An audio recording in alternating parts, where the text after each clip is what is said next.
The UUCT care team follows up with congregants who are experiencing joys or sorrows. The care team also addresses needs of congregants. The care team can be contacted by email at careteam@uutampa.org. And now to our service. Good morning and welcome. Before we begin our service, let us take a moment to share in our stone ritual. I place a stone for our joys.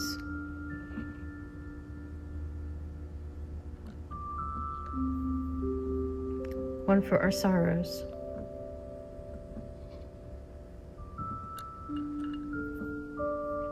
And one for our intentions for the coming week.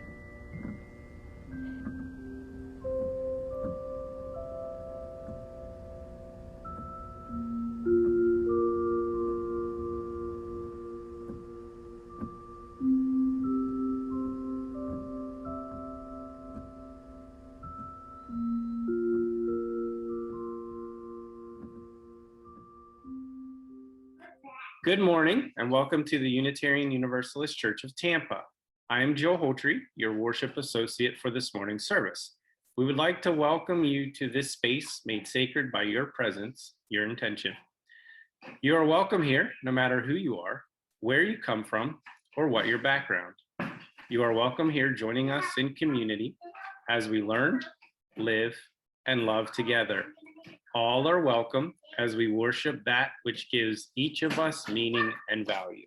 Okay, and welcome everybody. We're going to sing number 346 in our great hymnal, Come Sing a Song with Me.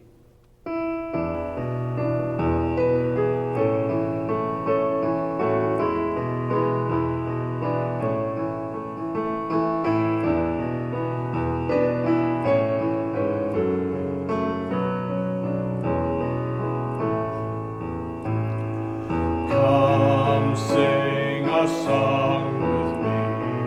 Come sing a song with me.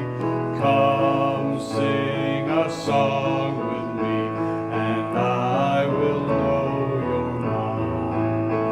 And I'll bring you hope when hope is hard to find. And I'll bring a song of love and a rose in the winter time. Come dream a dream with me. Come dream a dream with me. Come dream a dream with me, that I might know your mind. And I'll bring you hope when hope is hard to find. And I'll bring a song of love and a rose in the winter time. Come walk in rain with me. Come walk in rain with me. Come walk in rain with me, that I might know your mind. And I'll bring you hope when hope is hard to find. And I'll bring a song of love and a rose in the winter time. Come share a rose with me. Come share a rose with me.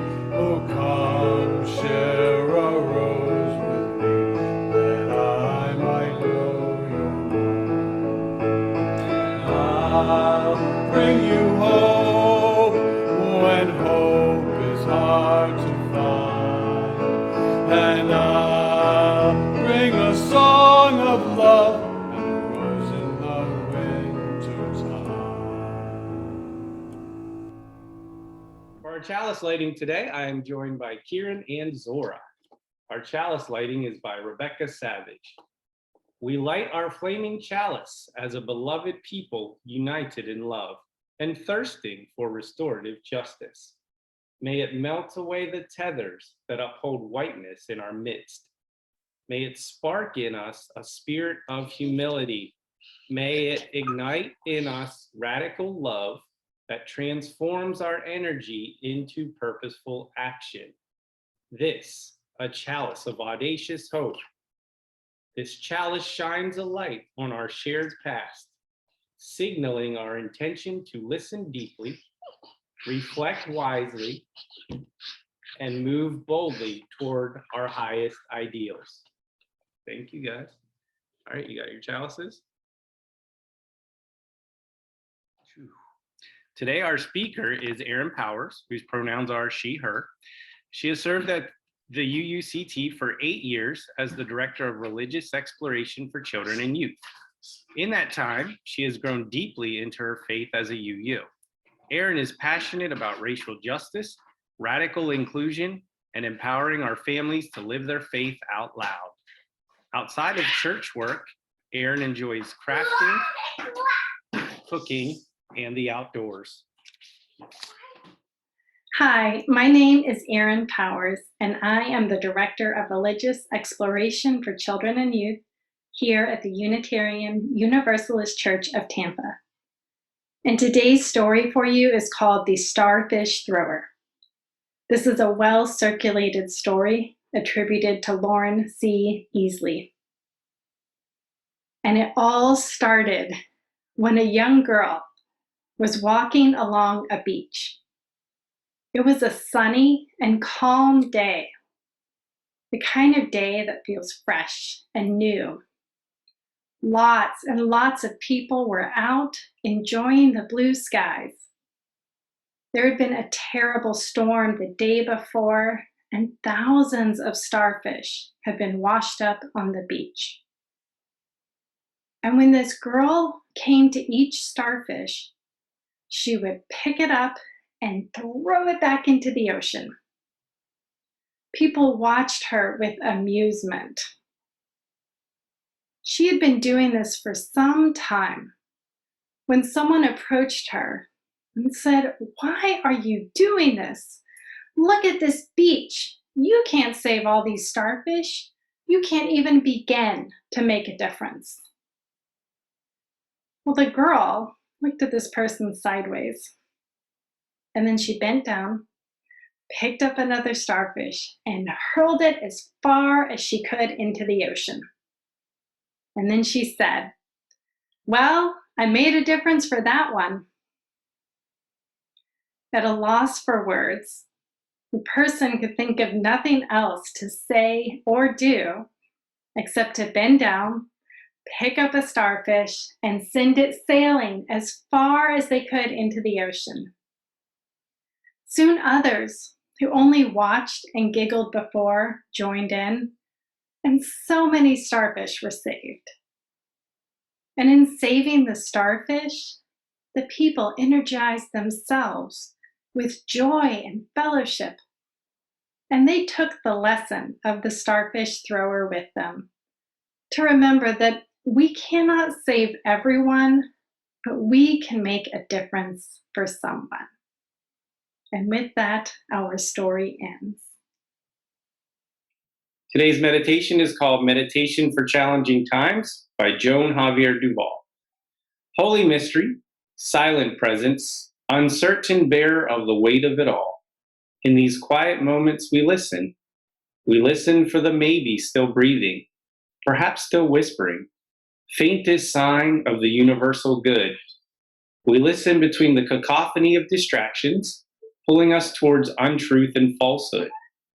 We listen amidst the shrill cries of desperation, of "we've had enough," of "when will they stop killing my people," of "how much more will the waters rise," of "when will it be safe to return to my home," of "how much longer can I hang on."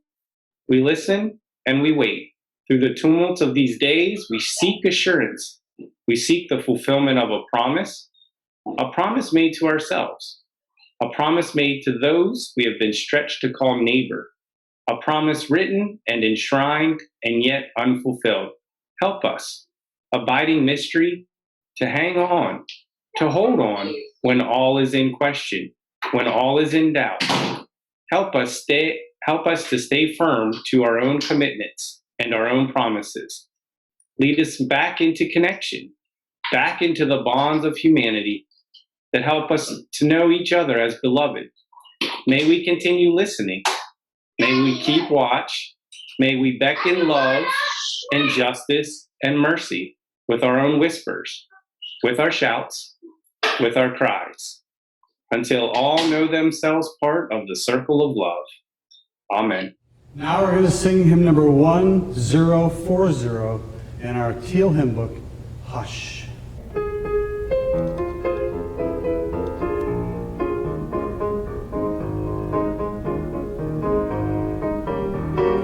Hush, hush, somebody's calling my name. Hush, hush, somebody's calling my name.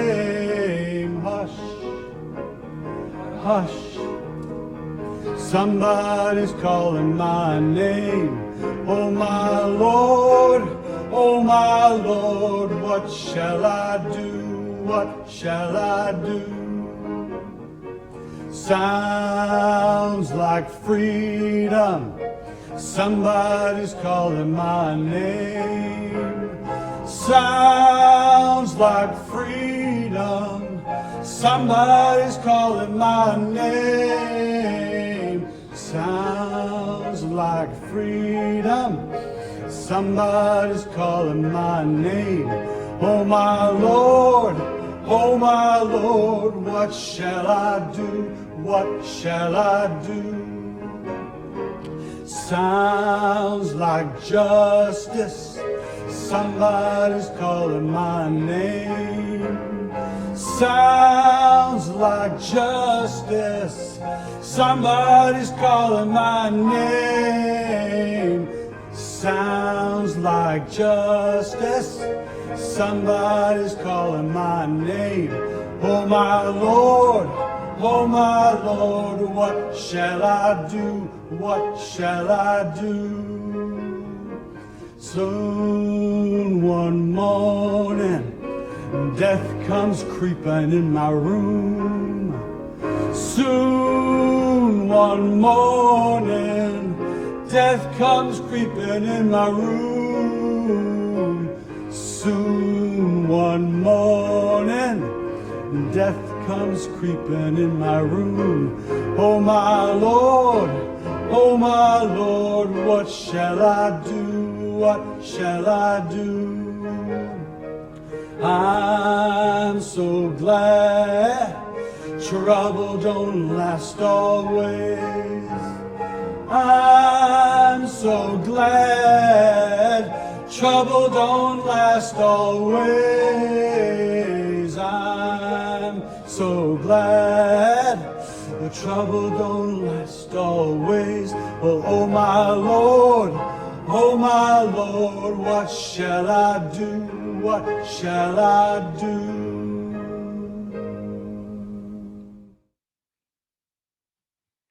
It's been a year, a literal year, and also a figuratively heavy year that will be in our children's history books and in our hearts as we tell our children and grandchildren our story of the pandemic, the racial justice uprising, the attack on our nation's capital, and all of the things that were disrupted in this very, very long year. This long year that has yet to end. It continues into the next.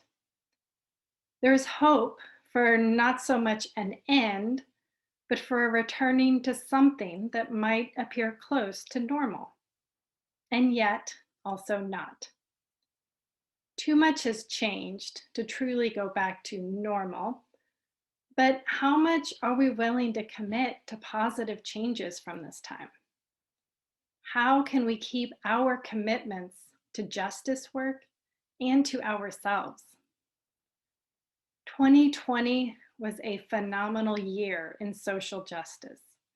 There were heartbreaks and tragedies that were absolutely avoidable. There was the infuriating, typical lack of accountability from those in power and those perpetrating harms, both devastatingly large and the multitudes of microaggressions that are woven into the fabric of our nation. There was national attention to not only the victims and the perpetrators, but also to the uprisers, the helpers, the silent no more.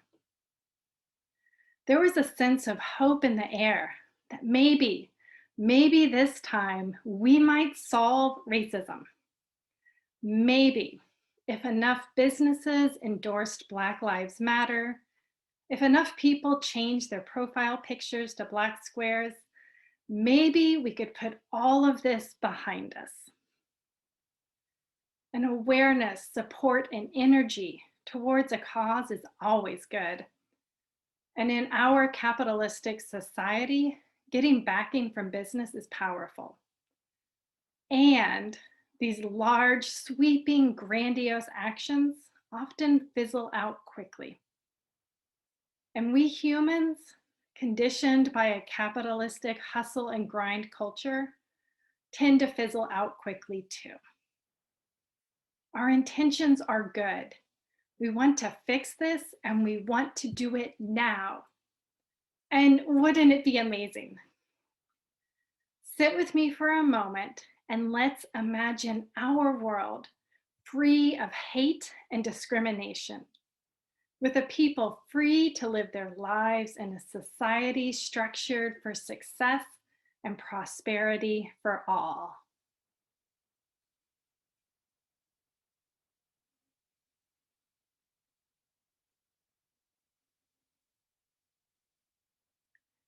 It's a beautiful image, and it does help to inspire me to keep going, to work for a world I dream about. And yet, that world can feel so far off, beyond my lifetime. And in that knowledge, when that reality sets in, it can deflate me a bit. My energy for the work begins to feel fleeting. And this is the inflection point where many turn away and set down the work. Some return, but not all. This is where we need to get intentional about how we keep going, about how we take care of ourselves so that we can keep caring about others too. As white people who hold a certain level of privilege based solely on the color of our skin, something we have no control over, it's really, really easy to fall into a guilt and shame spiral about said privilege. And in that state, it's really, really easy to work ourselves into an urgent frenzy of fixing it all, to think we can balance it out if we work tirelessly to absolve ourselves and our entire race for the wrongs. And yes, we can make a difference. And yes, we should do what we can to leverage our privilege for positive change. But we cannot do it alone. And we cannot do this work if we burn ourselves out in a fiery shower of sparks like a firework. We need a slow burn. We need to keep the embers going. And we need to tend this fire together. Sometimes we might be the embers, glowing and waiting, building and storing our energies. Sometimes we'll be the flame shooting high into the air, lighting the way for truth and justice. Sometimes we might be the one tending to the fire, making sure those resting embers don't grow cold, or bringing logs for those burning bright. All of these are valid and necessary. All of these are needed to keep our commitments to social justice. We can't do it alone, and that's why we need as many people involved as possible. It's worth noting that urgency and perfectionism are characteristics of white supremacy culture. And one of the ways it upholds oppressions is by convincing those of us trying to dismantle them that we can indeed do the impossible.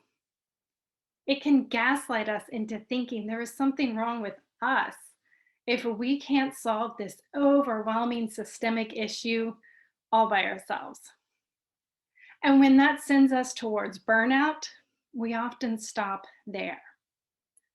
And then the systems of oppression are free of yet another pesky social justice warrior.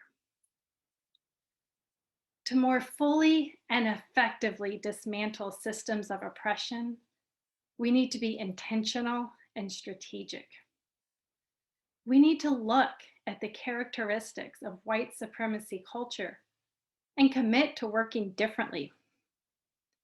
It can feel odd and isolating.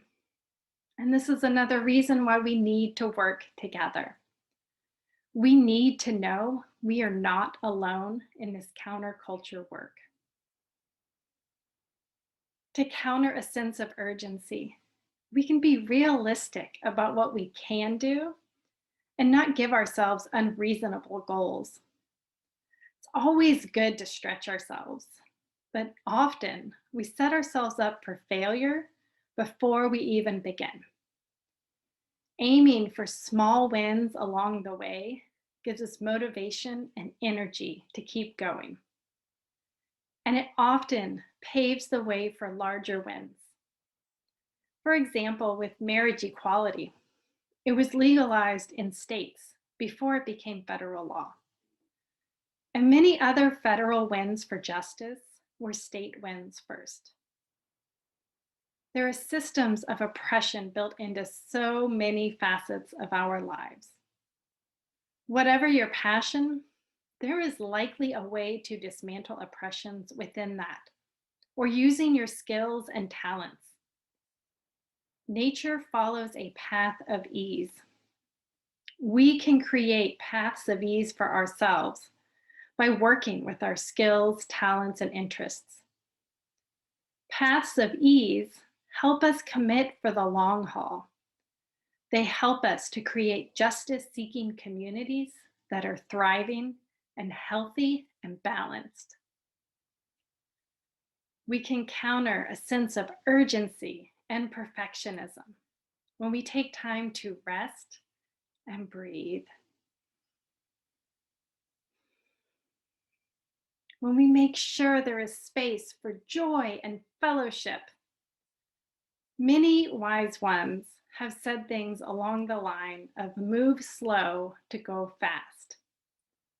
When we work too fast, we make mistakes. We tire quickly. We miss out on the joy that is inherent even in justice work.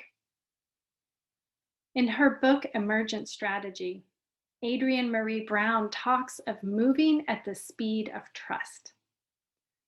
Building trust in each other allows us to be ready to help each other. And it opens the door for us to ask for help too. And trust builds a foundation for when we inevitably make mistakes, because we will. And it's so much easier to repair and move forward when there is a foundation of trust to hold us up when we stumble. And trust is slow at first. We must be patient. Yet once it is built, amazing, transformative things can happen. So I invite you to think about how you've done justice work in the past. Look for the patterns. Has it been in fits and spurts? Have you burned out quickly? How long do you usually commit to a particular cause? Have you left organizations or projects? If there's a pattern of burning out or losing interest, dig a little deeper. Are you expecting too much of yourself? How can you throttle your energies to last longer? We're all human after all. And if you've been in this for the long haul, what's going well? What might need to shift to keep going? These are excellent questions to ask for anything. Burning ourselves out in any work is never going to help anyone at all. Committing to a cause means we need to first commit to ourselves. We must put on our own oxygen masks, rest when we need it, and then get to work building the world we dream about.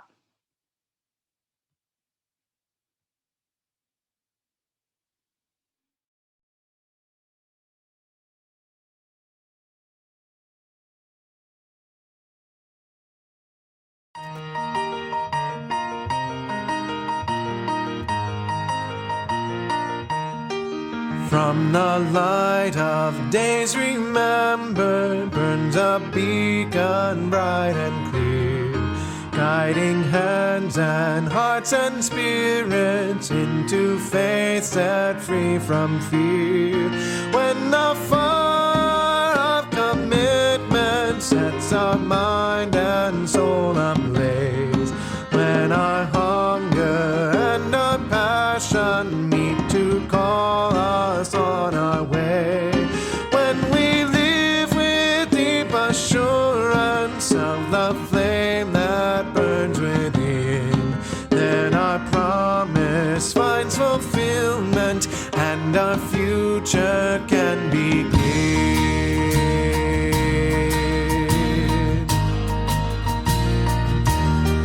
From the stories of our living rings a song both brave and free, calling pilgrims still to witness to the life of liberty.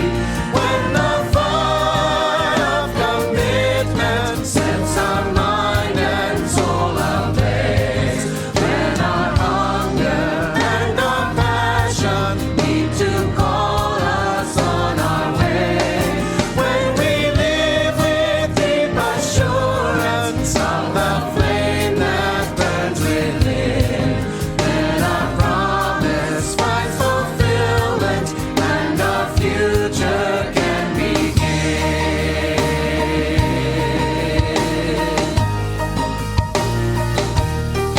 From the dreams of youthful vision comes a new prophetic voice, which demands a deeper justice built by our courageous choice. When the fire of commitment sets our mind and soul ablaze, when our hunger and our passion need to call us on our way, when we live with deep assurance of the flame that burns within, then our promise finds fulfillment and our future can begin.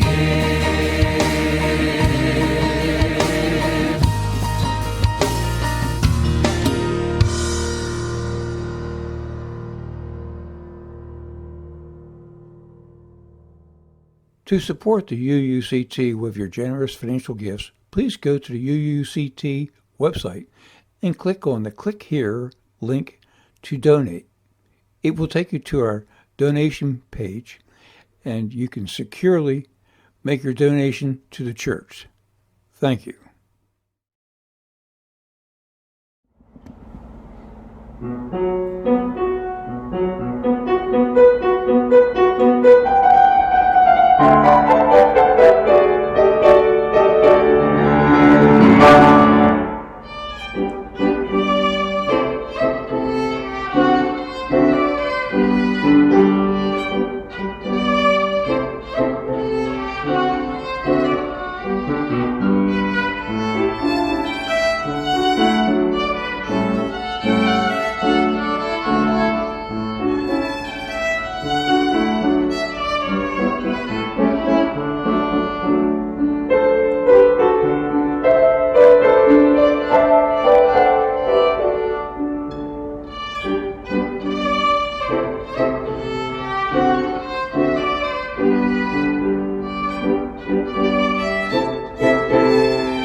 I'm joined by Jennifer, Zora, and Kieran as we put out our chalice and close this up. It's called Go in Peace, Seeking Justice by Jim McGaw.